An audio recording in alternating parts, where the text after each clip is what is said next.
কোচবিহার যাওয়ার জন্য যাচ্ছি চিলাপাথর ফরেস্ট দিয়ে। এটা 14 কিলোমিটার লম্বা একটা ফরেস্ট। কোথায় এখন আমাদের টুকটাক ফটোশুট চলছে। তো এখানে এসে বিভিন্ন মিষ্টি দেখে আমরা তো মাথা পাগল হয়ে গেছে। হ্যাঁ, পাগল হয়ে গেছি। রসমলাই নেওয়া হয়েছে এদিকে, এদিকে সরভাজা দেখো। এটা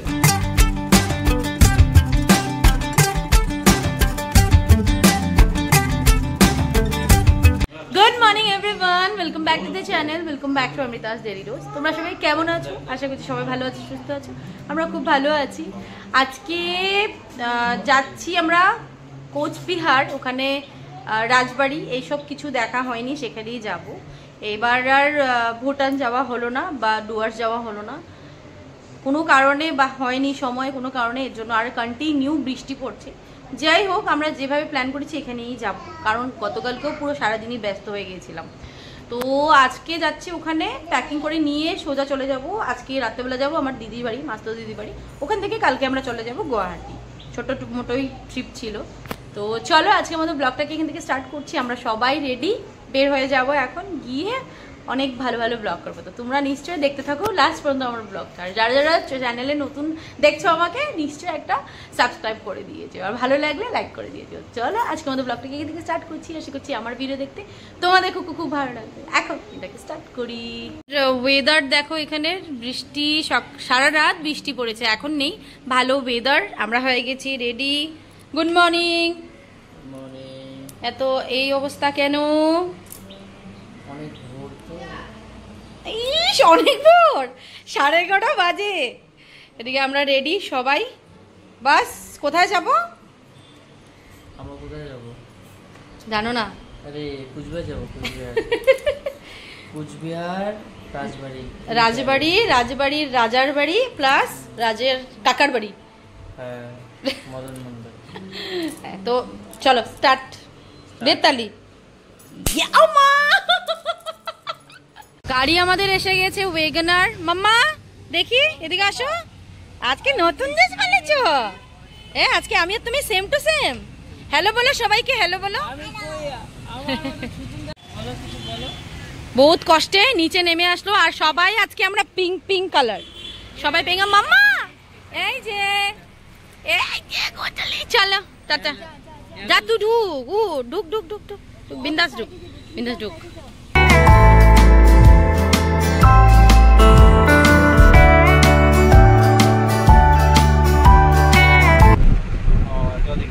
আর যদি ভাগ্য ভালো থাকে তাহলে বাইসন দেখতে পাবা।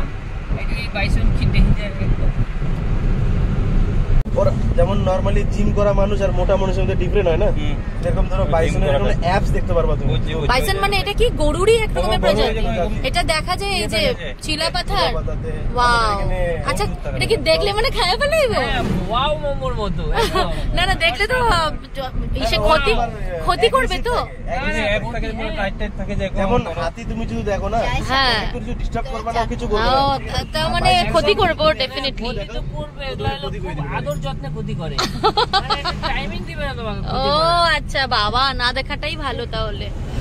তো আমরা কোচবিহার যাওয়ার জন্য যাচ্ছি চিলাপাথর ফরেস্ট দিয়ে। এটা 14 কিলোমিটার লম্বা একটা ফরেস্ট, আর দৃশ্য নাকি খুব সুন্দর, ন্যাচারাল বিউটি। আজকে সেটাই একটু এক্সপ্লোর করবো, একটু দাঁড়াবো, ফটো টটো তুলবো, একটু দেখবো।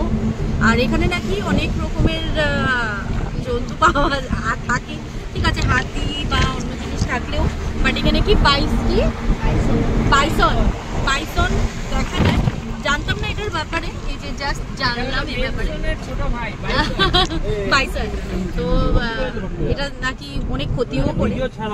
আজকে আমাদের যে চিলাপাথর ফরেস্টে যাচ্ছি না, হ্যাঁ এখান থেকে শুরু তো ফরেস্টটা, এখান থেকে যা স্টার্ট হবে। মেন ফরেস্টটা আছে, সেটা সামনে দুটো চেকপোস্ট আসবে, এখানে আমাদের কাউন্টার টিকিট নিতে হবে। হ্যাঁ, তো এটা চিলাপাথর ফরেস্টটা একজন আমাদের যে কুচবিহারের যে মহারাজা ছিল, নামটা ভুলে গেছি, ওনার একজন সেনাপতি ছিল, ওনার নাম হচ্ছে চিলা রায়। ওনার নামের বেনিফিটে এই চিলাপাতা ফরেস্টের নাম হয়েছে। ওনার মেহেল আছে এখানে ভিতরে, এখন মেহেলটা ডেবে গেছে মাটির নিচে। তো যদি কেউ এখানে যা জঙ্গল সাফারি করে, তাহলে ওনাদেরকে মেহেলটা এখান থেকে লগভগ মনে করো 200 মিটার ডিস্টেন্সে ওনাদেরকে মেহেলের জাস্ট উপরে যে অংশটা থাকে ওটা দেখানো হয়। আর এখানে কিন্তু অনেক মানে বললে যে সত্যিই অজগর আছে বড়। অজগর এসব ওই আছে, কিন্তু ওটা কপালের উপরে। এখানে জঙ্গলটা তো মোটামুটি 30 থেকে 35 কিলোমিটারে ফেলানো একটা জঙ্গল। আচ্ছা। আর এখানে আমাদের বাঁ দিকে যে এয়ারফোর্সটা আছে, এটা এশিয়া মহাদেশে 2 নম্বরে আছে।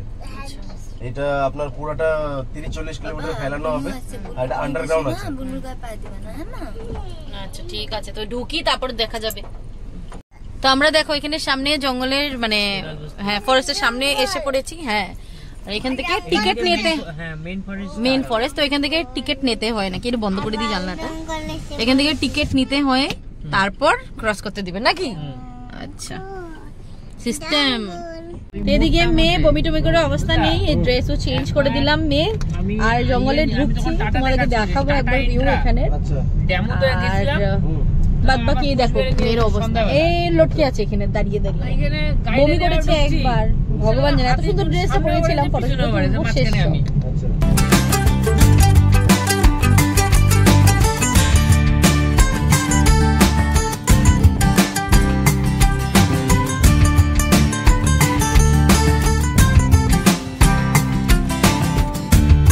আমরা এসে পৌঁছে গেলাম কোচবিহার রাজবাড়ি। এর পিছনে দেখতেই পাচ্ছ, দেখাচ্ছি গিয়ে, বিশাল বড়, মানে আগে শুনেছিলাম বাট এই জীবনে প্রথম আসা। যাই হোক, তো টিকিট কাটতে গিয়েছে, কত টাকা টিকিট কি তোমাদের সেটাও বলে দেবো।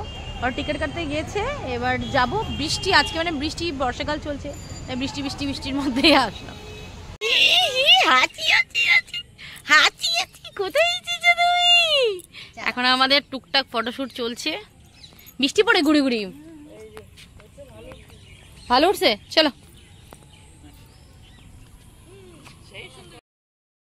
তো রাজবাড়ির এই মেহেলটা দারুণ দেখতে, ভিতর থেকে আমি তোমাদের দেখাচ্ছি, দারুণ মানে দারুণ, পরে মানে কুইন কুইন ফিল আসছিল, কিন্তু ভিডিও করা অ্যালাউ নেই, তবুও আমি এক দুটো করেছি। তোমরা এখান থেকে দেখতে পারবে জিনিসটা, ভিতরে গিয়েও আমি একটা করেছি, সেটা তোমাদেরকে এখন দেখাচ্ছি।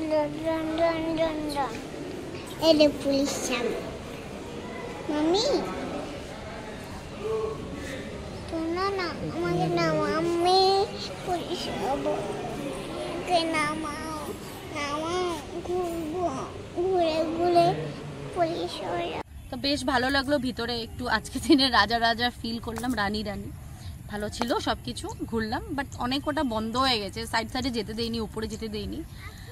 যাই হোক, এবার বের হচ্ছি, গিয়ে লাঞ্চ টাঞ্চ করি। আর কোথায় যাবো, কোচবিহারে অনেক কিছু আছে সুন্দর জায়গা দেখার, সেগুলি দেখবো। আর ভিতর দিকে দেখো, এই যে জঙ্গল টঙ্গলে একটু আসলাম দেখতে, একটা পুকুর আছে, সেটার সামনেই এসেছি।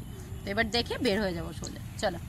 তো আমরা এবার কোচবিহারের একটা ফেমাস রেস্টুরেন্টে আসলাম লাঞ্চ করতে, নাম হলো ধামাল আড্ডা।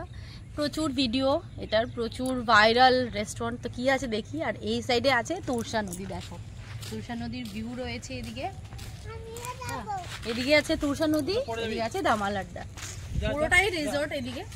তো যাই ভিতরে, এটা চারোদিকের, এটা হলো সিনারি। আর ভিতরে কি আছে দেখি, তবে ভাত মেবি পাওয়া যাবে না, ফাস্ট ফুড টাইপেরই খাওয়া শুনেছি, তো এটা গিয়ে দেখি চলো। আচ্ছা, নৌকা বিহার আছে, 100 টাকা করে এখানে উঠা যাবে, যাওয়া যায়, নৌকাটা চাপা যায়, কিন্তু জলের স্রোত বেশি। চলো চলো দাদা, চলো। এদিকে মানুষ নাই দেখি আজকে, না আছে, ও বাইরের ওপেন টাইপের, সুন্দর কিউট আছে। মামা জল আছে দেখবি, এইটাই ধামাল আড্ডা কইছিল। আমাদের দেখো অর্ডার এসে গেছে, আমরা করেছিলাম চিকেন বিরিয়ানি, চিকেন কষা দুজনের, আর এদিকে আছে mutton fried rice, chicken fried rice, mutton, পাঁপড় ভাজা, বাস এটাই তো, আর তো কিছু না। তো এইগুলি হলো আমাদের লাঞ্চ। এবার খেয়ে দেখি, রিভিউ তোমাদের বলবো কেমন এখানে। তো খাওয়া দাওয়া আমাদের হয়ে গেছে, খাবার একদম বাজে ছিল, জঘন্য বলতে পারো, শুধু চিকেন তো পেঁয়াজাটা ভালো, বাকি আদারওয়াইজ বিরিয়ানি কোনো ফ্লেভার নেই, জলা জলা গন্ধ, একদম বাজে, সত্যি বাজে এক্সপিরিয়েন্স।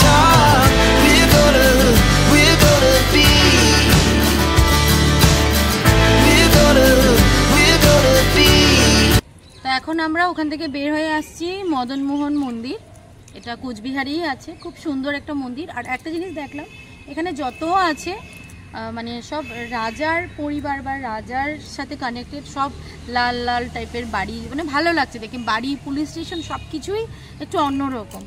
আর মন্দিরটা একবার এদিক থেকে দেখায়, গেটটা, ওটা হলো গেট, আমি ঢুকেছি ভিতরে, এটা হলো গেট। গেটটা দেখাও মদনমোহন মন্দিরে। মন্দিরটা আমি সামনে থেকেও তোমাদের দেখাবো, খুব সুন্দর একটা মন্দির, দারুণ। আর এখানে কিন্তু অনেক সব ঠাকুরই রয়েছে, মা কালী, কৃষ্ণ ঠাকুর, সব ঠাকুরই রয়েছে। তো একবার ওর সামনে গিয়ে তোমাদেরকে দেখাচ্ছি না গো। রাজার সব এই জায়গা তো দারুণ, মানে মন্দির স্ট্রাকচার সব কিছু সুন্দর, আর আশেপাশে সব কিছুই অনেকটাই সুন্দর চারদিক।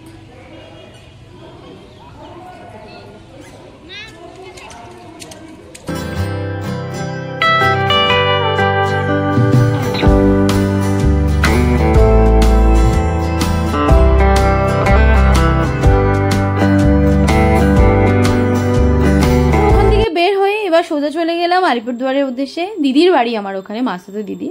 আর রাস্তায় একটা জায়গা পড়ে নাম হলো বানেশ্বর। এখানের নাকি মিষ্টি আর দই খুব ফেমাস ওই জায়গার মধ্যে।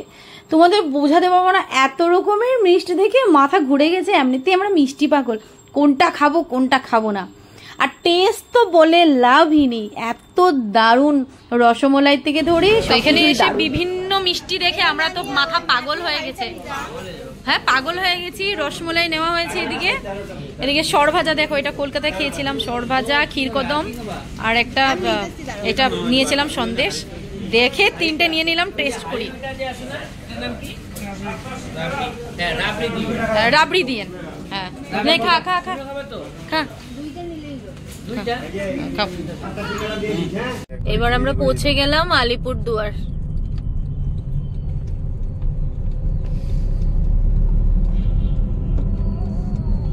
এবার আবার সাথে আমরা নিয়ে নিলাম রাবড়ি, ওটার সাথে সাথে।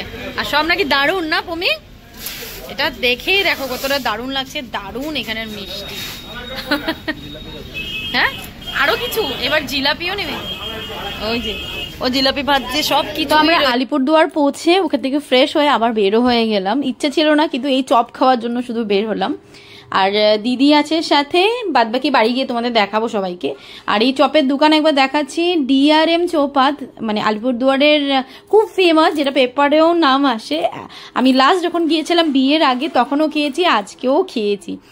আর ওখান থেকে চলে গেলাম বাড়ি। করে দেখিয়ে দিই, দেখো শুটকি দিয়ে লতি, মাংস, এদিকে নিয়ে নিয়েছে দেখো আমার মাছ, আর ডাল ছিল, এই অনেক কিছু আজকে করেছে। আর দেখাবো না বাকি মানুষকে, বাট কাকে দেখাবো, এই যে